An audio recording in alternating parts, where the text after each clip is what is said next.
Alors une vidéo maintenant pour corriger votre évaluation sur les séismes.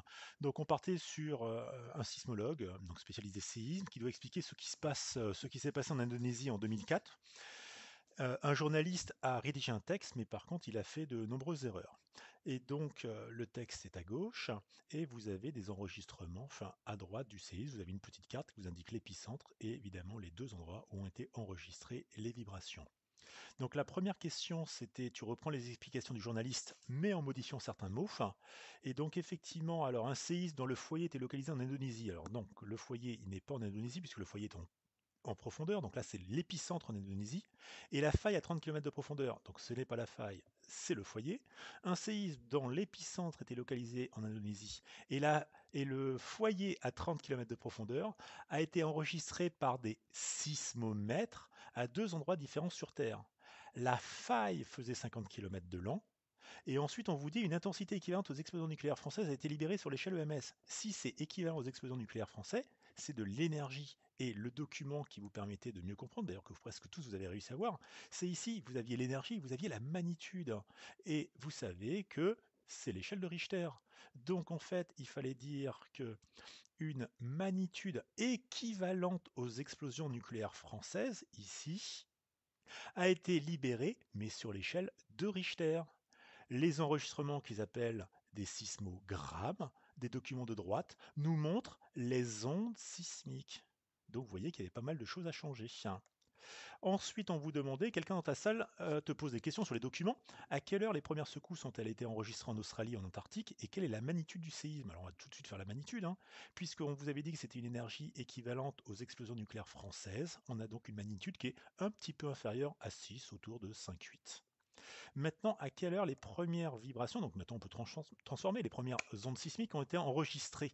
Eh bien ici, on voit que en Australie, ici, les premières ondes sismiques sont arrivées à 1h05, 1h05, 1h06, alors qu'en Antarctique, on est plutôt à 1h09, 1h10. Moi j'aurais dit 1h06 et 1h09, peu importe, il y a une marge entre une minute environ.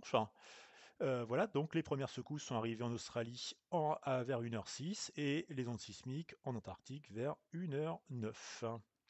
Tout simplement, donc il y a à peu près 3 minutes, 180 secondes d'écart. Pourquoi le séisme n'a-t-il pas été enregistré en même temps dans ces deux pays? Tout simplement parce que l'Australie est plus proche de l'épicentre que l'Antarctique. Il y a une distance de 4300 km entre Australie et épicentre. Il y a une distance de 9200 km entre Antarctique et épicentre. Donc c'est logique qu'une onde sismique qui va toujours à peu près à la même vitesse, pour le niveau quatrième, on va dire ça, elles prennent plus de temps pour parcourir plus de distance. Ensuite, quelqu'un te dit que c'est impossible que le séisme ait été enregistré aussi rapidement en Antarctique. Tu es maintenant obligé de faire des calculs de vitesse. Alors nous, ce qui nous intéresse, c'est les calculs de vitesse entre, entre l'Australie et l'Antarctique, puisqu'on n'a que ça. Donc déjà, il fallait faire une soustraction. On a 9200 km ici, on a 4300 km ici. Donc nous, on peut faire un calcul entre l'Australie et l'Antarctique. Pour cela, on faisait 9200 moins 4003, ça nous donne 4900 km. Et on sait que l'onde sismique, elle a pris 3 minutes 180 secondes pour faire ces 4900 km.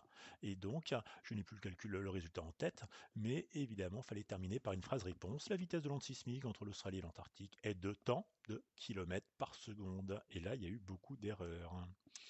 Enfin, invité plus tard dans une école, un professeur te demande de modéliser ce qui s'est passé. Bon, on rajoute un troisième appareil qui est l'appareil France, ok, et vous avez le même protocole, enfin les mêmes matériel qu'en TP. Donc pour cela, il fallait, alors j'ai pas le dessin évidemment là, il fallait évidemment indiquer l'endroit où vous tapiez sur la table, il fallait indiquer l'endroit où vous posiez vos capteurs, on reste dans le vocabulaire expérimental.